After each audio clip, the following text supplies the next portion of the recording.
இன்றைக்கி நம்ம சேனலில் சிக்கனை வச்சு பட்டர் சிக்கன் பாப்கார்னை ஒரு கிறிஸ்பியான ஸ்நாக்ஸாகவும் இன்னொன்று ஒரு சைட் டிஷ் ரெசிபியாகவும் எப்படி செய்கிறங்கிறத பார்க்க போகிறோம். இந்த இதை எப்படி செய்கிறேன்னு தெரிஞ்சுக்க வீடியோக்குள்ளே போகிறதுக்கு முன்னாடி நம்ம சேனலுக்கு புதுசாக இருக்கிறீங்கன்னா சப்ஸ்கிரைப் பண்ணிவிட்டு பக்கத்தில் இருக்க பெல் ஐக்கானை ப்ரெஸ் பண்ணிவிட்டு வீடியோவை கண்டினியூ பண்ணுங்கள். இப்போ வீடியோக்குள்ளே போகலாம். அஸ்ஸலாமு அலைக்கும், ஐம் சப்ருன். இது உங்கள் fusion food Tamil. Welcome to my channel. First popcorn chicken ready பண்ணிக்கலாம். அதுக்கு நான் ஒரு க்ளீனான பவுலில் 1/2 லிட்டர் அளவுக்கு ஃபுல் க்ரீம் மில்க் ஆட் பண்ணிக்கிறேன். இதில் ஃபுல் க்ரீம் மில்க் தான் ஆட் பண்ணணும். நீங்கள் லோட் ஃபேட் மில்க் இந்த மாதிரி எதுவுமே ஆட் பண்ணக்கூடாது. இப்போ இதை ஆட் பண்ணதுக்கப்புறம் அதில் 2.5 டேபிள் ஸ்பூன்லேருந்து 3 டேபிள் ஸ்பூன் அளவுக்கு லெமன் ஜூஸ் ஆட் பண்ணி ஒரு லைட்டாக ஒரு ஸ்பேட்சில் வச்சு மிக்ஸ் பண்ணிக்கிறேங்க. மிக்ஸ் பண்ணிவிட்டு நம்ம அதை அப்படியே 5 நிமிஷம் அளவுக்கு ரெஸ்ட் பண்ண விட்டுறோம்னா அது அப்படியே தெரிஞ்சு வரும். பாலில் லெமன் சேர்த்துனதுனால 5 நிமிஷத்தில் அது தெரிஞ்சு வந்துருச்சு. இப்போ நம்மளுக்கு தேவையான பட்டர் மில்க் ரெடி ஆகிடுச்சு. இப்போ இதில் நான் 1.5 டீஸ்பூன் அளவுக்கு இஞ்சி பூண்டு விழுந்து ஆட் பண்ணிவிட்டு அடுத்ததாக 1 டீஸ்பூன் அளவுக்கு ரெட் சில்லி பவுடர் ஆட் பண்ணிக்கிறேன். உங்களுக்கு காரத்துக்கு தேர்வுగా நீங்கள் அதை வச்சுக்கலாம். அடுத்து ஜீரகத்தூள் 1 டீஸ்பூன் அளவுக்கும் உப்பு தேவையான அளவு 1 டீஸ்பூன்லேருந்து அதுக்கு மேலே உங்களுக்கு தேவையான அளவு ஆட் பண்ணி இதை நல்லா ஒரு மிக்ஸ் பண்ணிக்கிறேங்க. எந்த ஒரு கட்டிப்படாமல் நல்லா மிக்ஸ் பண்ணணும். இதில் நம்ம சிக்கன் மேரினேட் பண்ண போகிறோம்.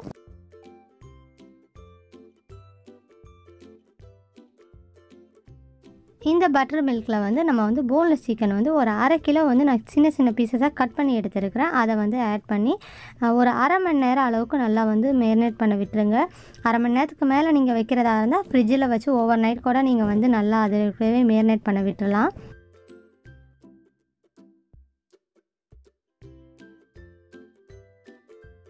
நான் இன்றைக்கி 1/2 மணி நேரம் தான் பட்டர் மில்கில் அந்த சிக்கனை ஊற வச்சுருக்கிறேன். ஊறின டைமில் 1 கப் அளவுக்கு மைதாவை சலித்து எடுத்து வச்சுருக்கிறேன். நீங்கள் கூடவா தேவைப்படுச்சுன்னா அடுத்து ஆட் பண்ணிக்கலாம். அடுத்து 2 முட்டையில் கொஞ்சம் உப்பை போட்டு நல்லா அடித்து கலக்கி எடுத்துக்கிட்டேன்.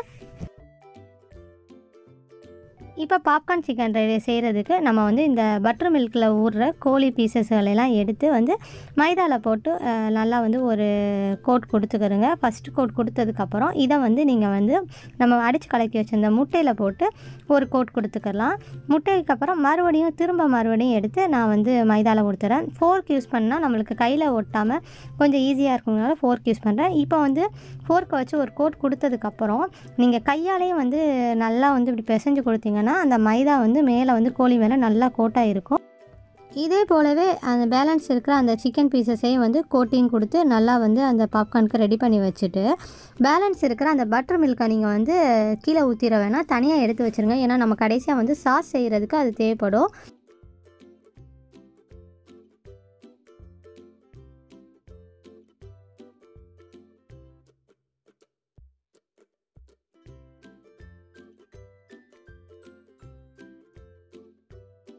நான் சிக்கன் கொஞ்சம் கோட்டை கொடுத்ததோடையே பொரிக்க ஆரம்பிச்சிட்டேன். ஆல்ரெடி நான் ஒரு பேட்ச் பொரிச்சிட்டு செகண்ட் பேட்ச் பொரிக்கிறேன். இப்போ எண்ணெய் சூடாக இருக்குது. அதில் நான் சிக்கன் பீசஸ் போட்டு கோல்டன் ப்ரௌன் வரைக்கும் பொரிச்சுக்கலாம். இந்த மாதிரி கிறிஸ்பியாகவும் இருக்கும். இப்படி பெரட்டி விட்டுக்கிறங்க இடையில. இப்போ நம்ம பாப்கார்ன் சிக்கன் நல்லா ரெடி ஆயிடுச்சு. பாருங்கள், பார்க்குறதுக்கு லைட்டான கோல்டன் ப்ரௌனில் இருக்குது. இப்படி தான் இருக்கணும், ரொம்ப டார்க்கான கலரில் இருக்கணும்னு தேவையில்லை. இதே போலவே பேலன்ஸ் இருக்கிற சிக்கனை இந்த மாதிரி பொரித்து எடுத்து வச்சுக்கலாம்.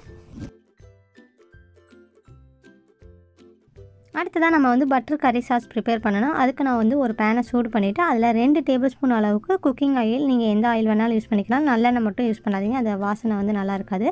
இதில் நான் ஒரு 3 காஞ்ச மிளகாய் போட்டு அதை லைட்டாக வறுத்ததோடு அதில் ஒரு பெரிய சைஸ் வெங்காயத்தை நீளமாக கட் பண்ணி அதையும் போட்டு அது லைட்டாக கோல்டன் கலராக போகிற வரைக்கும் வறுத்துட்டு அதில் ஒரு 10 முந்திரி பருப்பையும் போட்டு நல்லா வதக்கிறேன். முந்திரி பருப்பு ஆட் பண்ணதுக்கப்புறம் 3 மீடியம் சைஸ் தக்காளியை சின்ன சின்னதாக வெட்டி அதையுமே போட்டு நல்லா தக்காளி நல்லா மசிஞ்சு போகிற அளவுக்கு வதக்கிக்கலாம். தக்காளி நல்லா மசிஞ்சிருச்சு. மீடியம் ஃப்ளேம்லேயே கண்டினியூ பண்ணுங்கள். அதில் நம்ம தேவையான அளவு உப்பு போட்டுட்டு அடுத்ததாக ஜீரகத்தூள் ஒரு 1/2 டீஸ்பூனும் அப்புறம் மிளகாய் தூள் ஒரு 1/2 டீஸ்பூன். இல்லை உங்களுக்கு காரம் கூட வேணால் இன்னும் கூட ஆட் பண்ணிக்கலாம். நம்ம இதில் வேறு மசாலாலாம் ஆட் பண்ண போகிறதில்ல, இதுதான் இதுக்கு தேவையான மசாலாவே. அதுக்கு அடுத்தது நம்ம வந்து ஆல்ரெடி நம்ம எடுத்து வச்சுருந்தோம்னா அந்த பட்டர் மில்க் ஆல்ரெடி கோழி ஊறின அந்த பட்டர் மில்க்கு அதை வந்து இதில் போட்டு கொஞ்ச நேரம் அப்படியே மீடியம் ஃப்ளேம்லேயே வச்சு குக் பண்ணிங்கன்னா அது வந்து அப்படியே வந்து அந்த சாஸ் வந்து திக்காகி வரும். இந்த மாதிரி வந்ததோட நீங்கள் வந்து அடுப்பை ஆஃப் பண்ணிடலாம். இந்த கிரேவியை நல்லா ஆற விட்டுட்டு ஒரு பிளெண்டர் வச்சு நல்லா பிளெண்ட் பண்ணிக்கலாம். உங்களுக்கு இந்த மாதிரி பிளெண்டர் இல்லைன்னா நல்லா ஆறினதுக்கப்புறம் மிக்ஸி ஜாரில் போட்டு நல்லா அரைச்சி எடுத்துக்கிறங்க. இந்த சாஸை நம்ம அப்படியே யூஸ் பண்ண முடியாது. இதை வந்து ஒரு வடித்தட்டு வச்சு நல்லா வந்து வடிகட்டிக்கிடலாம். ஸ்ட்ரெயினரில் போட்டு ஒரு ஸ்பூனால் இப்படி நீங்கள் செய்யவே வந்து நல்லா சாஸ் கீழே இறக்கி மேலே சக்கை ஃபுல்லாக வந்து இதாக இருக்கும். சக்கையை நீங்கள் வந்து அப்படி குப்பையில் போட்டுட்டு மேலே கீழே இருக்கிற சாஸ் மட்டும் நம்ம யூஸ் பண்ணிக்கலாம். நம்ம வடித்து வச்சுருந்த சாஸை வந்து பேனில் போட்டு அடுப்பை லோ ஃப்ளேமில் ஆட் பண்ணி நீங்கள் வந்து அப்படியே குக் பண்ணிங்கன்னா இந்த மாதிரி பபுள்ஸ் விட்டு வரும். இந்த டைமில் வந்து நம்ம வந்து ஒரு 4 டேபிள் ஸ்பூன் அளவுக்கு அன்சால்டட் பட்டர் ஆட் பண்ணிக்கிறேன். சால்டட் பட்டர் இருந்துச்சுன்னா நீங்கள் வந்து கொஞ்சம் உப்பு கம்மியாக போட்டுக்கிறங்க. அதிலேயே வந்து 2 டீஸ்பூன் அளவுக்கு சுகர் சேர்த்துக்கிட்டா தான் நம்மளுக்கு வந்து டேஸ்ட்டை என்ஹான்ஸ் பண்ணி கொடுக்கும். இப்போ 1 நிமிஷம் நல்லா குக் பண்ணிவிட்டு அடுப்பை ஆஃப் பண்ணிவிட்டு இதில் வந்து கொஞ்சம் சாஸை தனியாக எடுத்து வச்சுட்டு நம்ம வந்து அந்த பட்டர் சிக்கன் பாப்கார்ன் செய்கிறதுக்கு தேவையான அளவு சாஸ் மட்டும் போட்டு அதை போட்டு வந்து நல்லா சிக்கன் நம்ம ஃப்ரை பண்ணி வச்சுருந்தோம்னா அதையும் போட்டு நல்லா வந்து இப்படி பெரட்டி விடையில இந்த சாஸ் வந்து திக்காகி அந்த சிக்கனோட நல்லா கோட்டாகி வரும். இப்போ பாருங்கள் இந்த மாதிரி இருக்கையில் நம்ம வந்து அடுப்பை ஆஃப் பண்ணிவிட்டு சர்வ் பண்ணிடலாம். இதை நீங்கள் ரைஸ் கூடவோ இல்லட்டா வந்து சப்பாத்தி இல்லை டாட்டிலாஸில் வந்து உள்ளே வச்சு ரேப் பண்ணி கொடுத்தீங்கன்னா உங்கள் குழந்தைங்க ரொம்பவே விரும்பி சாப்பிடுவாங்க. கண்டிப்பாக ட்ரை பண்ணி பாருங்கள். அப்படி இல்லைன்னா நம்ம வந்து நார்மலாக ஸ்நாக்ஸாக சாப்பிடணுன்னா நம்ம ஆல்ரெடி பாப்கார்ன் சிக்கன் பொரிச்சிருந்தோம்ல அதை வந்து அப்படியே நீங்கள் வந்து சர்வ் பண்ணையில் வந்து நம்ம வந்து எடுத்து வச்சுருந்தோம்ல அந்த சாஸ் வந்து பட்டர் கறி சாஸும் அது கூடவே வந்து கொஞ்சம் க்ரீமும் சேர்த்து நீங்கள் சர்வ் பண்ணிங்கன்னா ரொம்பவே சூப்பராக இருக்கும். கண்டிப்பாக இந்த மெத்தடை ட்ரை பண்ணி பார்த்துட்டு எப்படி இருக்குன்னு மறக்காமல் கமெண்ட் பாக்ஸில் கமெண்ட் பண்ணுங்கள். இந்த ரெசிபிக்கான இன்க்ரீடியன்ஸை நான் இங்கே கொடுத்துருக்கேன், பார்த்து நோட் பண்ணிக்கிறேங்க.